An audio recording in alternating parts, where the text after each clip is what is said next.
Assalamualaikum warahmatullahi wabarakatuh. Saya Indah Ramadhani akan mempresentasikan hasil ujian akhir semester praktikum meta-analisis dengan menggunakan metode mental Hensel.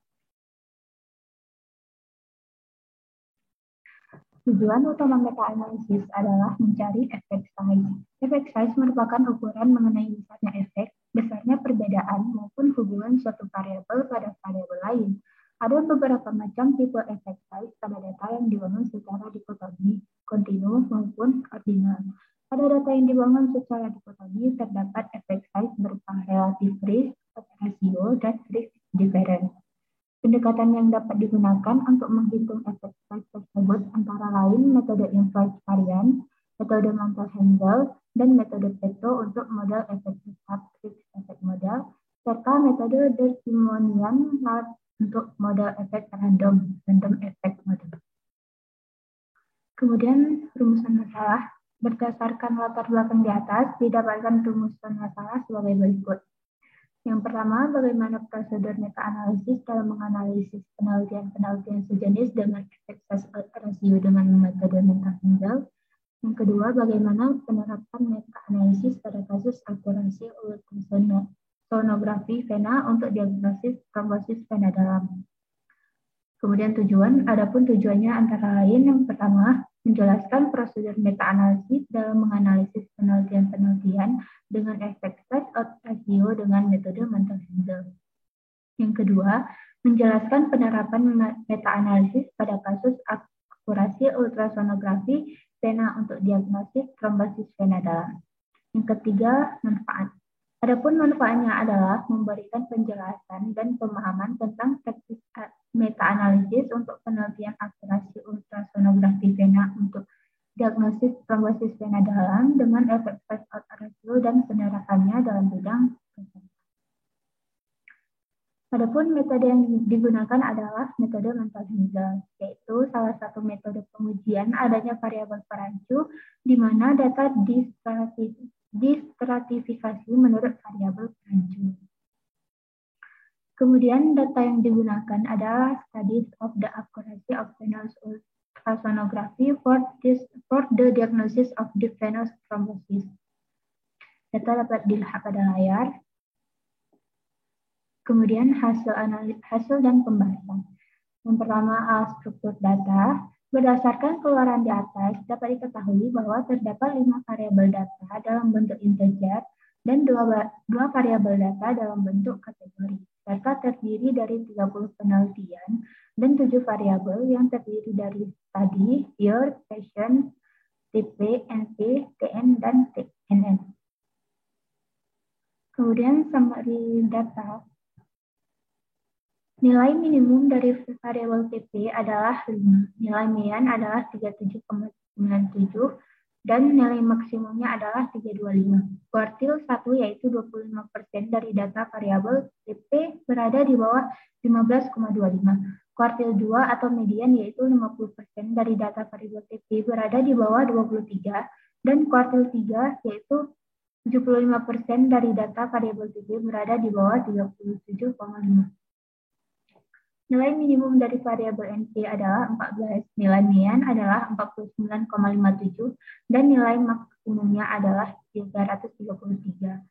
Kuartil 1 yaitu 25% dari data variabel NP berada di bawah 25. Kuartil 2 atau median yaitu 50% dari data variabel NP berada di bawah 31,5.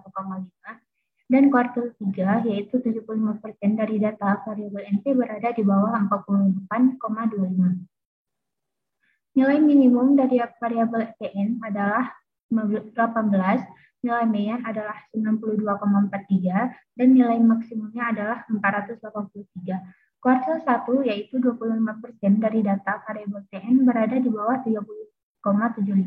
Kuartil 2 atau median yaitu 50% dari data variabel TN berada di bawah 55. Dan kuartil 3 yaitu 75% dari data variabel TN berada di bawah 99,25. Nilai minimum dari variabel NN adalah 19, nilai median adalah 96,1, dan nilai maksimumnya adalah 505.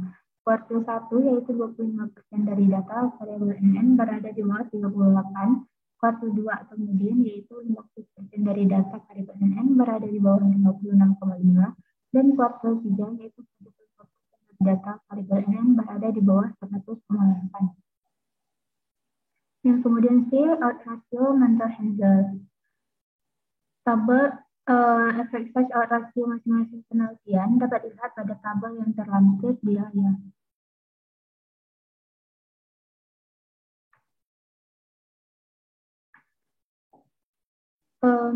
Efek size out ratio masing-masing penelitian dapat dilihat bahwa nilai odds ratio terbesar yaitu nilai odds ratio yang dilakukan oleh Schindler et al. Yaitu sebesar 30,9273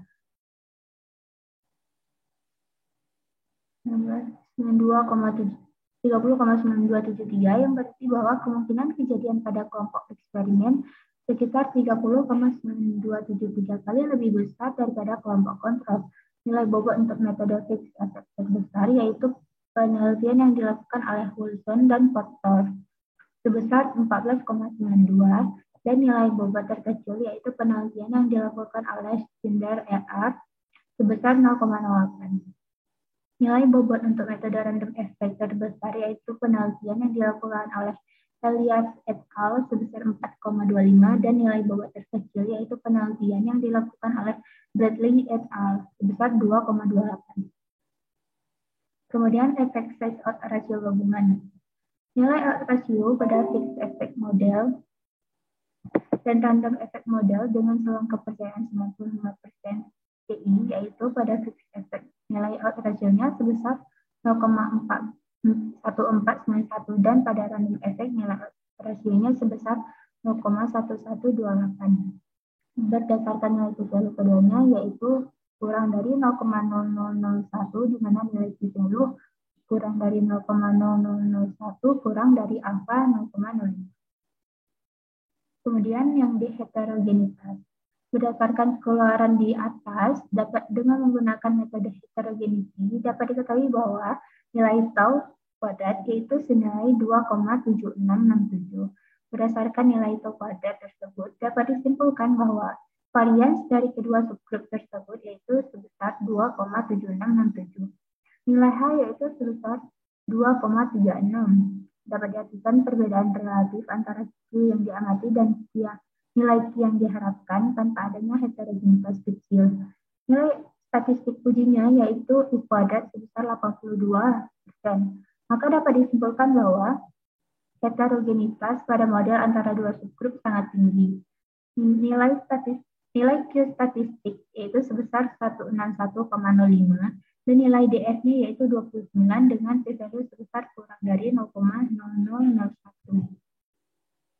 Yang kemudian yang E yaitu forest plot Mantel-Haenszel. Forest plot Mantel-Haenszel dapat dilihat pada layar. Dapat dilihat bahwa terdapat 30 penelitian, total pasien pada kelompok eksperimen yaitu berjumlah 1.487 orang dan total pasien pada kelompok kontrol yaitu berjumlah 2.883 orang. Penelitian yang dilakukan oleh Wilson dan Porter memiliki kotak yang paling besar di mana nilai bobotnya yaitu sebesar 14,92%. Yang artinya penelitian Wilson dan Porter memiliki nilai bobot terbesar dibandingkan 29 penelitian lainnya. Garis selang kepercayaan berada di sebelah kiri. 1 yang artinya lebih kecil dari 1 menunjukkan nilai peluang untuk kelompok eksperimen lebih rendah dibandingkan kelompok kontrol.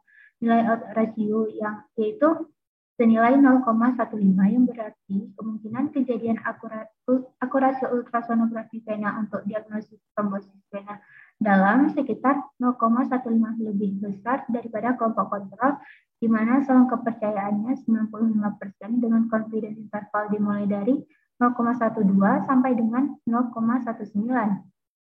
Nilai estimasi sebesar 0,15, yang artinya tidak ada variabel perancu pada data akurasi ultrasonografi vena untuk diagnosis trombosis.